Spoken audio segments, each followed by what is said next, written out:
Welcome back, my dear students. Today we will dive into the functional aspects and regulation of hormones of the pituitary gland, the master gland that controls and coordinates the activity of almost all other endocrine glands. Using insights from standard textbook and research articles, I will explain how the anterior and posterior lobes of the pituitary gland secrete hormones that regulate growth, metabolism, reproduction, and stress response.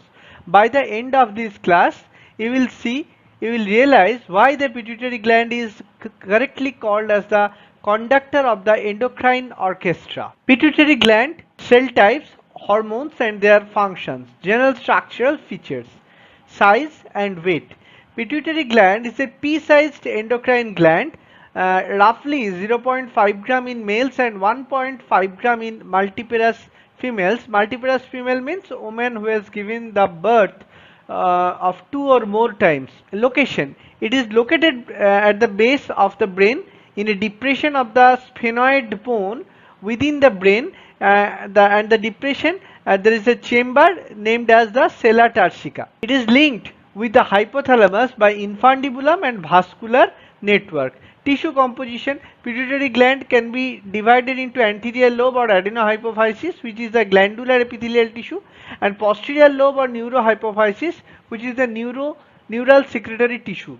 Embryological origin: anterior lobe or adenohypophysis, it is derived from the Rathke's pouch, that is ectoderm of oropharynx, pars distalis or major portion from anterior wall, pars intermedia, that is a thin remnant of posterior wall, pars tuberalis, which is originated from the lateral walls forming sheath around infundibulum. Posterior lobe or neurohypophysis is derived from a downgrowth, that is the future of the embryonic infundibulum of neuroectoderm of the floor of the third ventricle or diencephalon. Pars nervosa, it contains neurosecretory axons and endings. Infundibulum, it is the continuous with the median eminence and it contains hypothalamo-hypophyseal tracts. So we have already studied about the embryological origin of anterior lobe of pituitary and posterior lobe of pituitary.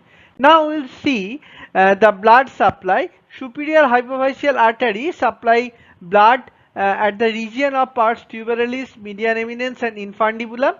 Inferior hypophyseal artery supplies blood at the region of pars nervosa. So most of the anterior lobe has no direct arterial supply, it relies on portal circulation. Innervation: anterior lobe postsynaptic autonomic fibers or vasomotor role. Posterior lobe accents from hypothalamic nuclei from the hypothalamo hypophyseal tract. Anterior pituitary or adenohypophysis: cells arranged in cords and nest around fenestrated interweaving sinusoidal capillaries. Using acidic and basic dyes, three cell types were described, like basophil, acidophil and chromophobes. Identified 5 functional cell types in pars distalis. All anterior pituitary hormones are proteins or glycoproteins. It produces 6 major hormones: tropic hormones which act on other endocrine glands like ACTH, TSH, FSH, LH, and non-tropic hormones which act directly on organs such as GH or growth hormone and prolactin. Pars distalis cell types: somatotrophs, most numerous. It stimulates secretion of IGFs for growth and metabolism. It is controlled by growth hormone releasing hormone and growth hormone inhibiting hormone or somatostatin. Stimuli: exercise, deep sleep, low fatty acids and high amino acid. Thyrotrophs: it releases TSH and thyrotropin. It stimulates thyroid gland for T3 and T4 secretion. This gland is controlled by TRH or thyrotropic hormone, thyrotropic releasing hormone. This hormone stimulates the thyrotrophs, and this structure is inhibited by the high T3 T4. That is negative feedback. Gonadotrophs FSH and LH. FSH is an promote ovarian follicular growth, estrogen secretion and sperm production. LH, it promotes ovulation, corpus luteum formation, progesterone secretion, testosterone secretion in males. It is controlled by GnRH, inhibited by sex steroids or negative feedback. Lactotrophs, it initiates and maintains milk production. It is controlled by PIH such as dopamine inhibitory most of the time and PRH. Infant suckling promote the lactotrophs. It inhibits PIH but promote PRL secretion. hyposecretion, galacturia, amenorrhea in females, and it is impotence in males. Corticotrope, ACTH hormone stimulates adrenal cortex to release glucocorticoids, that is mainly cortisol hormone, and it is stimulated by CRH, stress, and low glucose level. But the corticotropes are inhibited by the high cortisol hormone. That is an example of a negative feedback. Melanocyte stimulating hormone promote pigment dispersion in amphibians, which has minimal role in humans. Pars intermedia, remnant of the Rathke's pouch with cystic cavities and colloid, it contains basophil cells and chromophobes. In lower vertebrates, this pars intermedia secretes MSH for pigment regulation. In humans, small amounts considered a byproduct of ACTH processing. Pars tuberalis, it wraps around infundibulum. It is highly vascular structure with clusters of cells near hypothalamo-hypophyseal vein. Exact endocrine function is not well defined. Hormones of the pituitary gland. The pituitary gland or hypophysis has two lobes with different origin and functions. Anterior pituitary or adenohypophysis hormone. Trophic hormone act on the other endocrine glands such as ACTH. It stimulates adrenal cortex, secretion of glucocorticoids, mainly cortisol.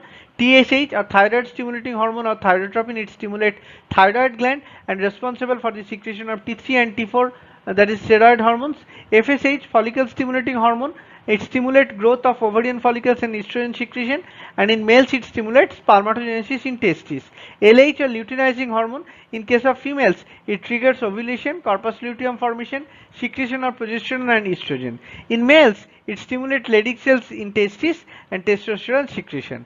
Non-tropic hormones, direct action on organs such as growth hormone and somatotropin, it stimulates body growth via IGFs, promote protein synthesis, fat breakdown and glucose sparing.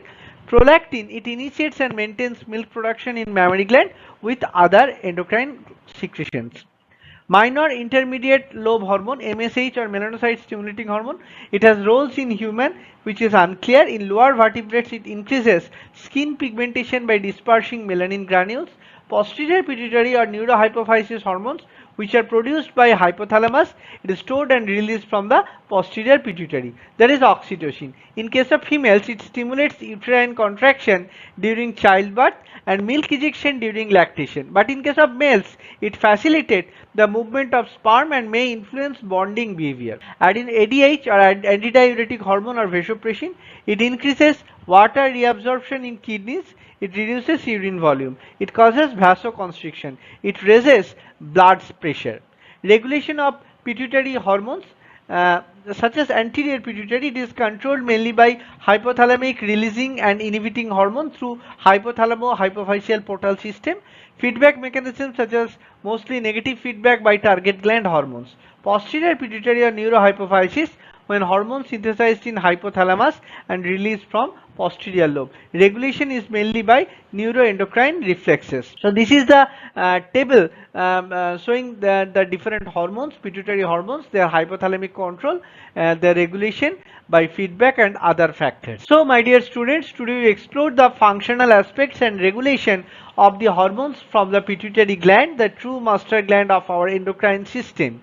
We learned how the anterior and posterior pituitary hormones regulate vital processes like growth, metabolism, reproduction and stress response, all under the precise control of the hypothalamus.